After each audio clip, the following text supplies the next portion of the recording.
Neymar Junior Santos. Assalomu alaykum do'stlar. Bugun futbol dunyosida o'tgan hafta davomida bo'lib o'tgan yangiliklar haqida gaplashamiz. Mavsumning yakuni bo'lganligi uchun hafta ham anchagina yangiliklarga boy, o'zgacha tarzda o'tdi. Video oldidan like bosib qo'yishni ham unutmang. Bugungi dasturimizni boshladik. Neymar Junior oxiri jahon chempionatiga boradigan bo'ldi. Carlo Ancelotti matbuot anjumanida Neymarni ham JC qaydnomasida borligini tasdiqladi va bu butun dunyoda shov-shuvga aylanib ketdi.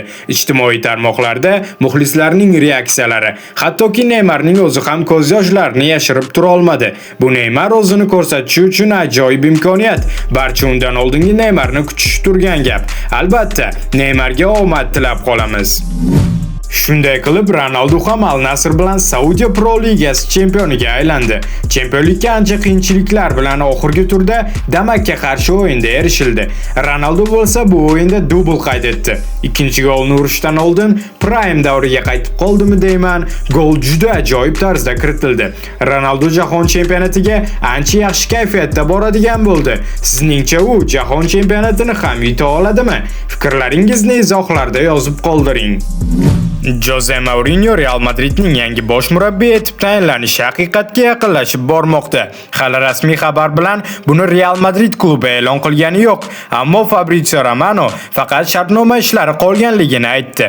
Qolaversa, madridliklarning Bilbaoga qarshi bo'lib o'tgan o'yinida Carvajal va Alaba ham Real bilan xayrlashdi. Carvajal ancha yillardan beri Realda to'p surayotgandi va Real bilan ancha sovrinlarni qo'lga kiritgandi. Alaba esa ikkita Chempionlar Ligasi va yana bir qancha sovrinlarni qo'lga kiritgan holda Real bilan xayrlashdi. Pep Guardiola esa City bilan xayrlashdi. Pepning klubning o'sishida va hozirda katta klub bo'lib ketishida ancha hissasi bor. U klub bilan juda ko'plab sovrinlarni qo'lga kiritdi. Klub bilan Pepning raqobati albatta barchasi ajoyib edi.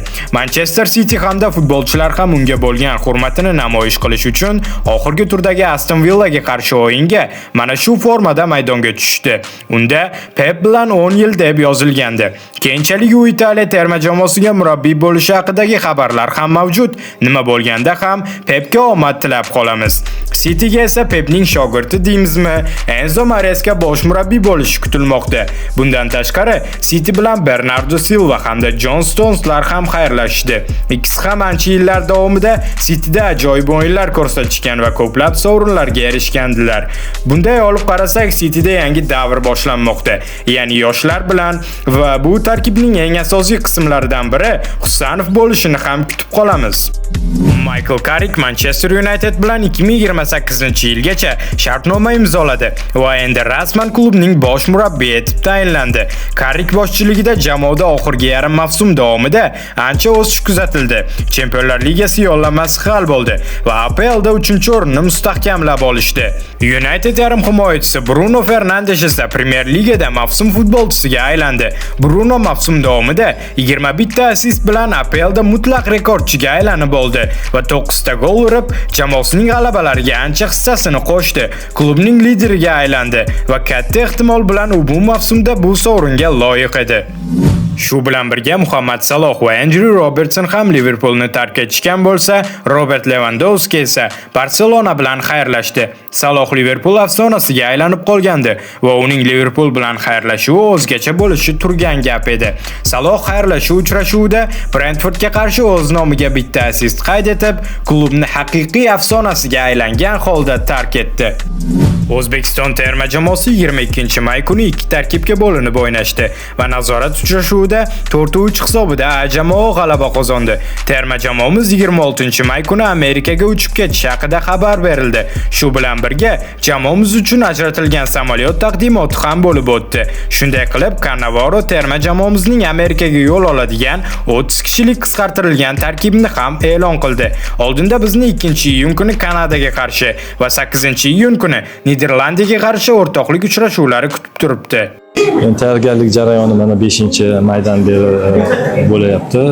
Yigitlarimiz jahon chempionatiga o'zlarining jismoniy holatlarini tiklash ustida ko'proq ishlayapti. Trenerlar shtabi bilan birgalikda va 26-may kuni ertalab Nyu-Yorkka uchib ketishadi va Nyu-Yorkda 4 kunlik yig'in qilib Kanadaga borib, Kanadada 1-iyun kuni Kanada bilan o'ynashadi. Endi bu rejalarni oldin ham aytganmiz va 2-iyun kuni yana Nyu Yorkka qaytib keladi, tayyorgarlikni davom ettirib, 8-iyun kuni Gollandiyaga qarshi Nyu Yorkda nazorat uchrashuvi bo'ladi.